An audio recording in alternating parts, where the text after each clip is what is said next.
GM gang, GM. So as promised, I'm doing my first video. You can see I got my mic set up. It's early in the morning. I probably slept like 4 hours last night. Just got back from New York yesterday from NFT NYC. It was fantastic. I got my morning brioche. Okay, I got my big cup of Joe with my brand new Black and White Days merch. I'll talk about that maybe in another video, but cheers to me and cheers to the Black and White gang. Okay, let's get into it. So today I wanted to do a video about looking into other people's work. I don't critique is the wrong word. I'm no one to be able to critique people's work. I am a photographer who found a little bit of success in life, found a little bit of success in the NFT space, but I do teach photography. I guess you can say that gives me a little bit of experience as far as being able to teach the inner workings of a camera and being able to get my viewpoints on what I believe attracts attention as far as photos go. Plus, I've shot maybe 16, 17 years I've been photographing, I guess, for money, and 2 or 3 years before that photographing for fun. So I'm just giving my viewpoint on what I think will be mostly photography NFTs collections, and I just want to try to see what I believe after 9 months of being in this NFT space, I think would work for that particular person, being able to sell their work if they're not selling, or to help push the work if they already are selling, to push their work further. So without further ado, here we go. Okay. First work I want to look at today is from Alexi. Alexi is a 20-year-old photographer from Kazakhstan. I have to visit Kazakhstan sometime. See, I'll put up his Twitter page here, Alexi V Film. I see that he started on Hen. If I'm not mistaken, I have a few of his pieces also from Hen, with the portraiture and mostly female models, if I'm not mistaken, photos.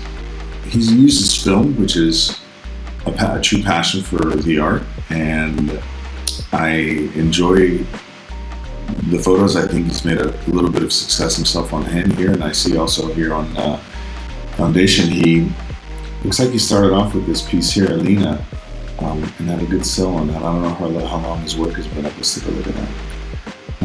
This was in April. And then he has a few more pieces which haven't sold at lower prices. I also saw that he has a collection here, film souls, on OpenSea. Floor is 0.06, 0.07. He has a lot of work. As far as advice, Alexi, I see that the style of work that you have is consistent across all platforms. I noticed though that on Foundation you have a few pieces that don't fit that style, which are a little bit more street photography here and a little bit more nature and landscape photography, a little more nature and landscape photography here. This is kind of a mix of things, and maybe the non-consistency on the different platforms would be a part of that.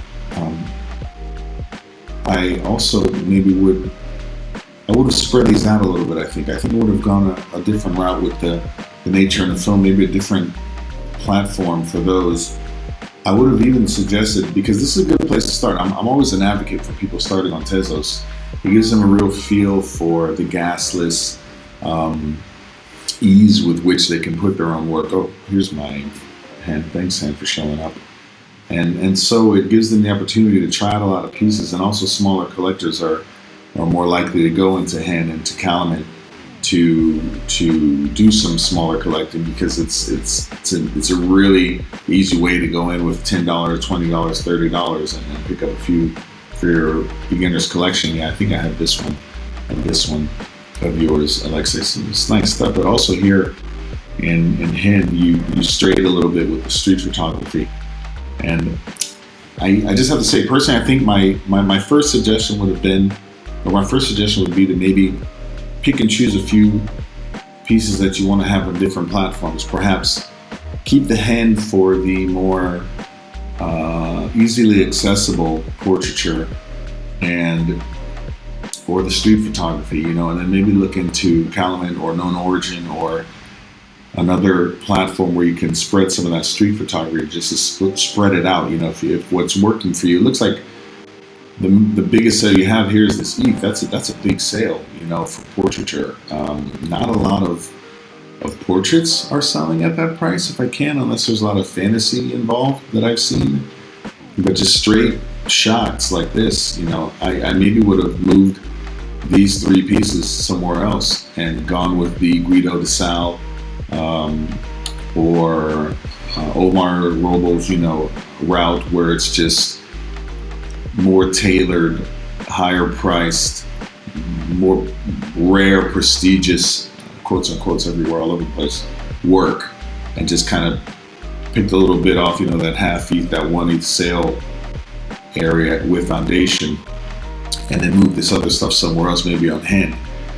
Why do I say that? Because people who can buy your work on hand, for $20 or $30, then to go to foundation and see not the same, but the similar structure of the portraiture, and then also on OpenSea to go there and see 0.06, 0.07 for a selection of photos, which I'll get into in a sec.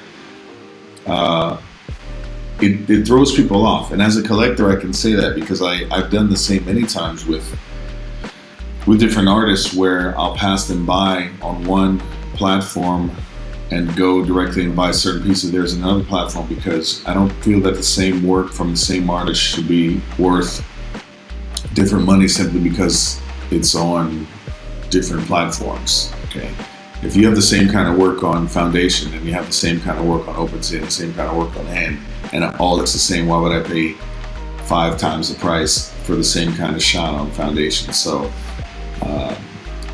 brutal honesty time, that's brutal honesty time. If I'm paying money, and when I say I mean everyone that I know who's put money into collecting, who's put money into owning pieces. I put it on my wall, for crying out loud. I love art, I always have, especially photography. But if it comes down to that, and I can choose various pieces from the same artist, like hundreds of pieces from the same artist, I'm going to save myself some money and buy more art from different works of yours, or more art from different artists. Especially myself, I try to invest in as many artists as I can.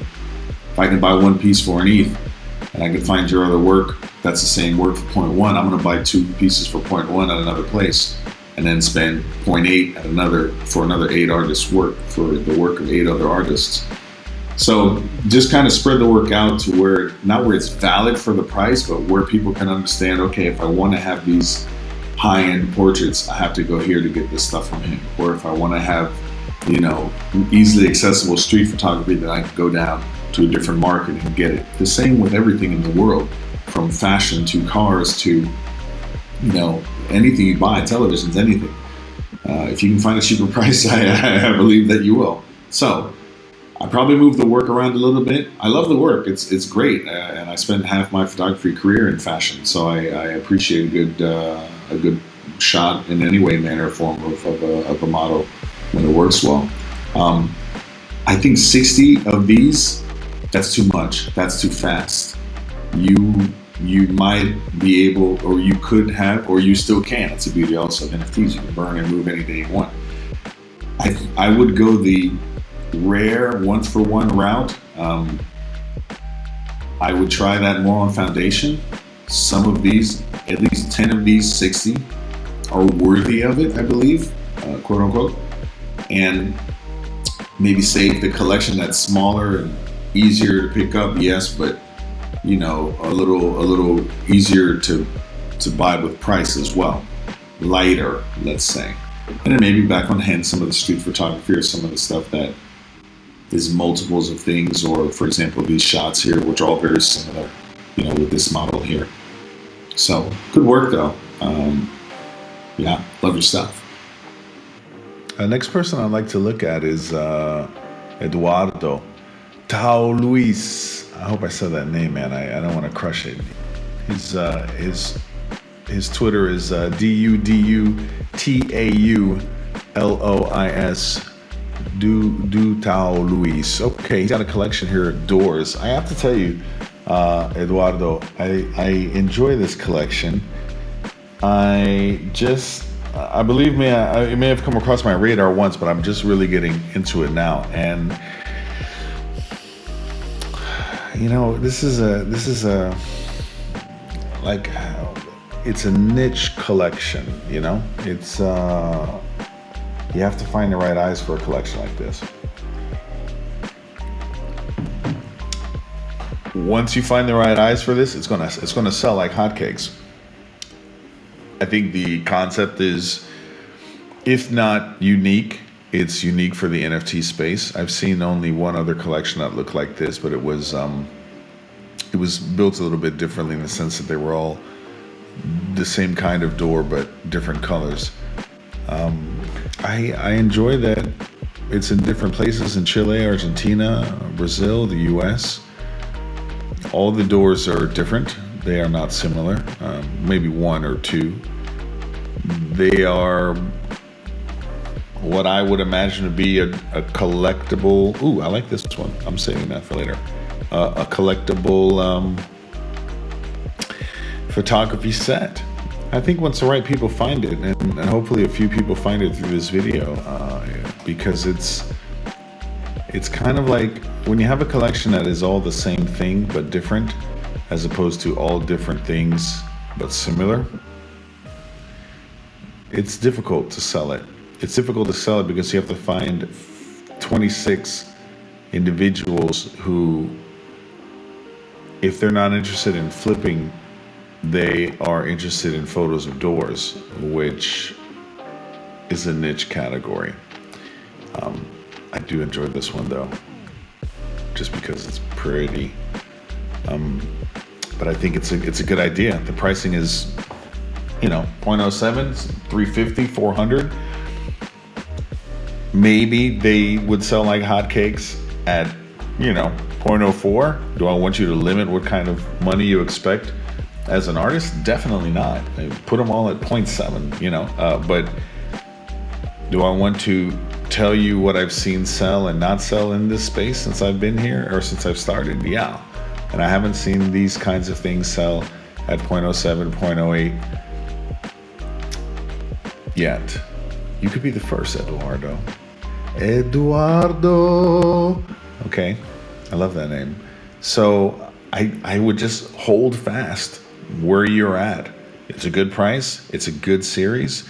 I am not sure what kind of promotions you do on Twitter. I don't know how often you're on Twitter. I see that you do talk about it a little bit here in your pinned tweet. A collection like this, you have to get it in the right eyes. And the right eyes is always found by a community. Being in different spaces, being in different clubhouse rooms, talking to people, talking about your work, you're fairly, you're fairly present on Twitter, it seems. You tweet at least every other day. I don't see you speaking about the collection a lot. In fact, it seems like you speak about a lot of other various things that are not necessarily your work, but you have to push this collection, man.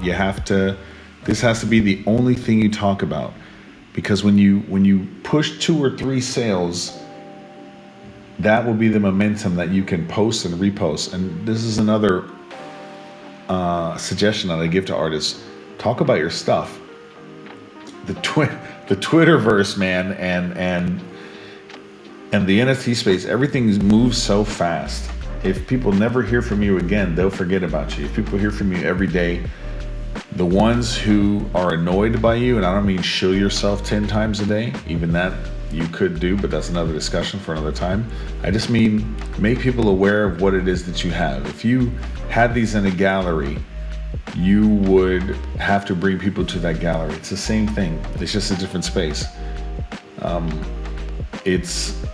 It's no different than getting people's attention, sending out the emails, sending out the phone calls, sending out the texts back in the day, making the flyers, packaging them out, getting people to come to this gallery. You have to do the same with this. Once you sell 2 or 3 pieces, I'm fairly certain this entire collection will sell. And then the work doesn't stop there. if you want to find true success in your NFT space, you have to push yourself.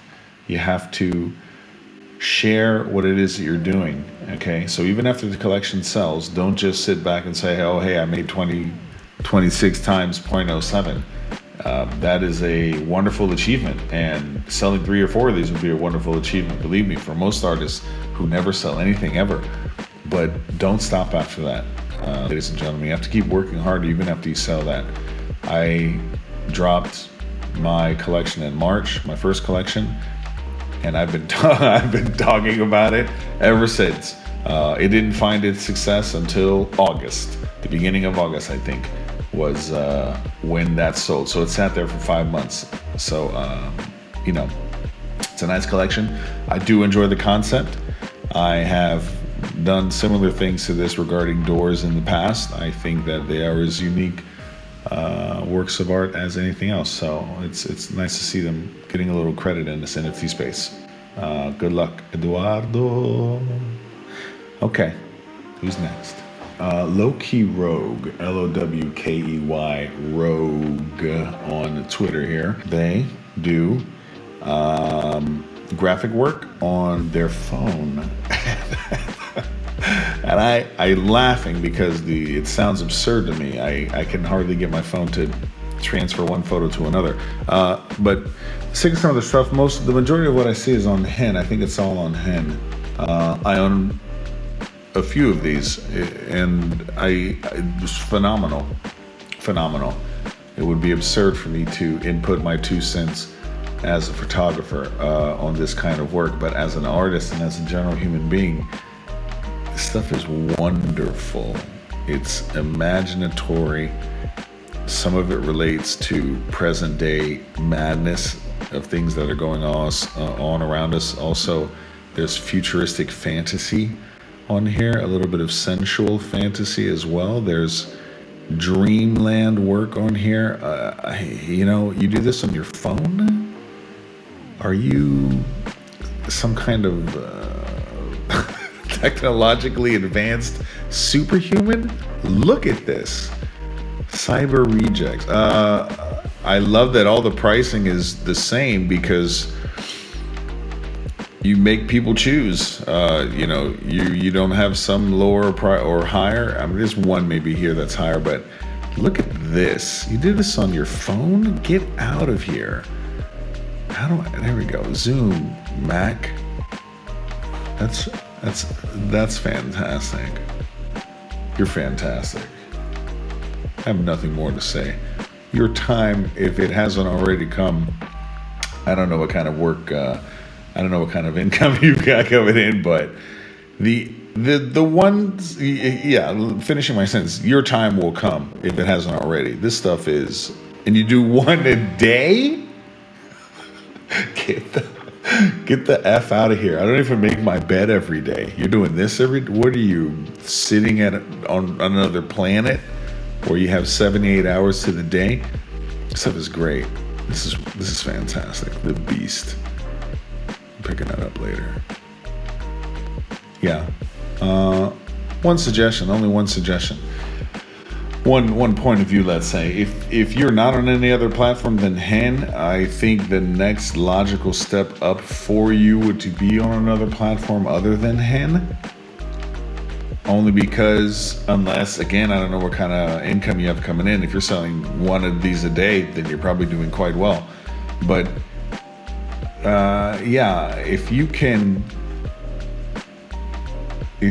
take this work and create a higher form of it, a higher, more difficult, more prestigious form of it, and put it on something like Foundation or Super Rare, I think it would sell there as well. I think you could just move all of this to the other level of existence, which is just more money. I mean, I hate to say it that way, but and again, this is all my personal point of view.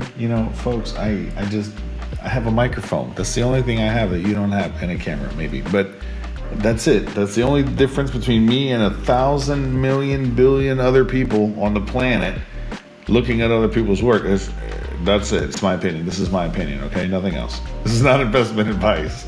But Loki Rogue, I think the only logical next step for you, and even again, that's if you even want to move levels, is just to go somewhere where you can make 5x on some of this work. I'm putting some of this on my wall. It's good stuff, fantastic, amazing. And on your phone, ridiculous. Nothing but props to you. Just get out of my face already with this stuff.